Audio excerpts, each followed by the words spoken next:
बच्चों, आज हम समास के बारे में पढ़ेंगे।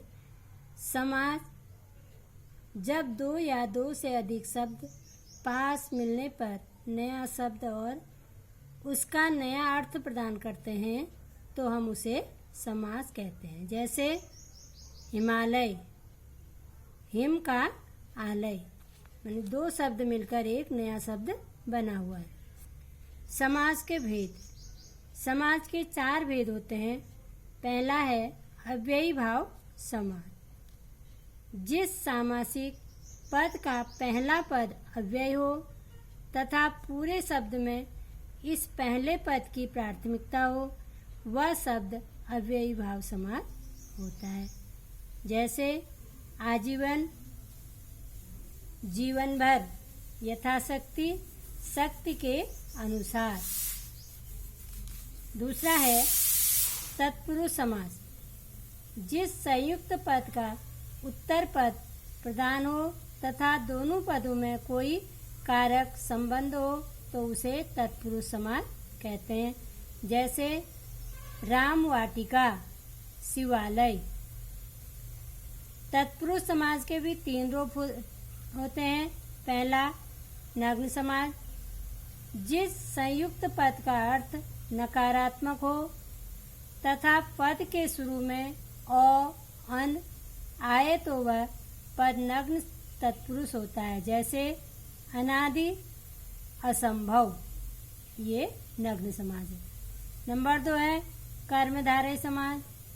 जिस सामासिक पद का पहला पद प्रधान हो तथा दोनों पदों में विशेषण का संबंध हो या उपमेय उपमान संबंध हो, उसे कर्मधारय समास कहते हैं।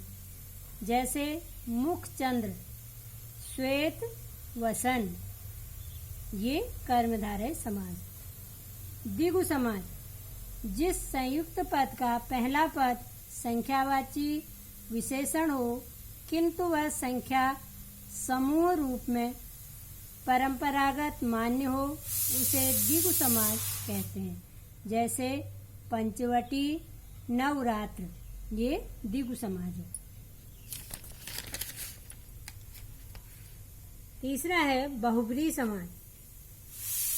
वह सामाजिक पद जिसके दोनों पद अप्रधान हो किंतु समस्त पद के संदर्भ में विशेष वस्तु का बोध हो, उसे बहुब्रीहि समास कहते हैं।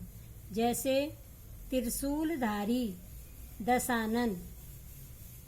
त्रिशूलधारी माने जिस त्रिशूल को धारण करने वाला हो, अर्थात शिवजी।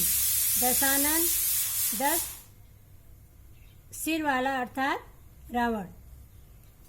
द्वंद्व समास। वह संयुक्त पद जिसके दोनों पद प्रधान हो अर्थात दोनों में समान अधिकार प्राप्त हो, उसे द्वंद्व समास कहते हैं। जैसे सीताराम, सुख दुख, जो 2 शब्द एक साथ बोले जाते हो। दिए गए पदों का विग्रह करके समास का नाम लिखें। पद दिए गए हैं और विग्रह और समास का नाम आपको लिखना है।